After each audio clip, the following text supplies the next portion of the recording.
নমস্কাৰ প্ৰিয় বন্ধুসকল, পুনৰ আপোনালোকক এটা নতুন ভিডিঅ'লৈ স্বাগতম জনাইছোঁ। বন্ধুসকল, আপোনালোক য'তেই আছে কুশলে থাকক আৰু আপোনালোকৰ মংগল হওক তাকেই কামনা কৰিছোঁ।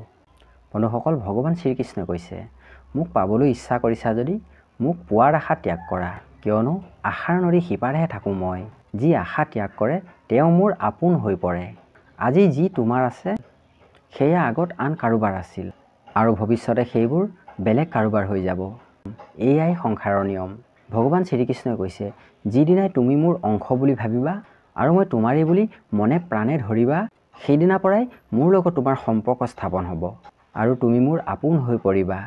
তুমি যি বিচাৰিবা সেয়া তুমি পাবাই, কিন্তু তুমি কি বিচাৰিছা সেয়া প্ৰথমে নিৰ্ধাৰণ কৰি লোৱা আৰু সেই বিষয়ৰ ওপৰত চিন্তা কৰা, কিয়নো মানুহে যি বিচাৰে সেয়া লাভ কৰিবই যদি তেওঁ নিজৰ লক্ষ্যৰ কথা শয়নে সপোনে চিন্তা কৰে আৰু লক্ষ্যত অটল থাকে, নিজৰ ওপৰত বিশ্বাস আৰু নিজৰ মনক সদায় কয় মই পাৰিমেই।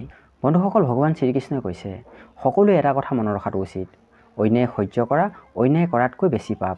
য'ত অন্যায়ৰ প্ৰশ্ন আছে, পাপৰ গোন্ধ আছে, তাত মৌন হৈ থকাটো কেতিয়াও বুদ্ধিমত্তা আৰু বুদ্ধিমানৰ কাম নহয়, বৰং ই মূৰ্খামিহে। আৰু যদি তাতেই নীৰৱতা অৱলম্বন কৰিছে তেনেহ'লে সি এদিন আপোনাৰ পতনৰ কাৰণ হৈ পৰিব।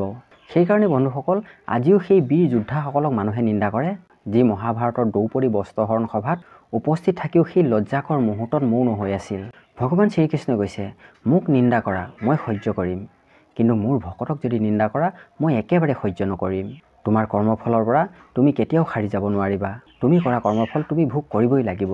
আজি যদি তুমি কাৰোবাক ক্ষতি কৰিছা, বহু জন্মৰ পাছত হ'লেও সি এদিন তোমাক ক্ষতি কৰিবই। গীতাত ভগৱান শ্ৰীকৃষ্ণই অৰ্জুনক কৈছে, হে অৰ্জুন, তুমি সকলো ধৰ্ম ত্যাগ কৰা, কেৱল মাত্ৰ মোত শৰণ লোৱা।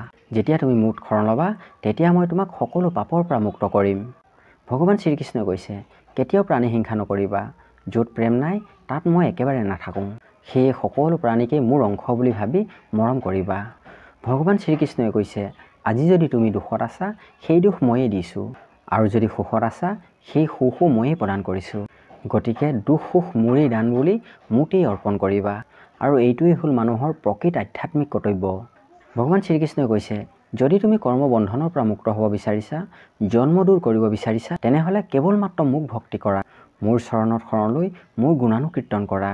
মোৰ ব্যতিৰেকে আন কোনেও তোমাক কৰ্মবন্ধনৰ পৰা মুক্ত কৰিব নোৱাৰে, কিয়নো মই এই সমস্ত ব্ৰহ্মাণ্ডৰ সৃষ্টি কৰিছোঁ আৰু মই সকলো দেৱতাক সৃষ্টি কৰিছোঁ।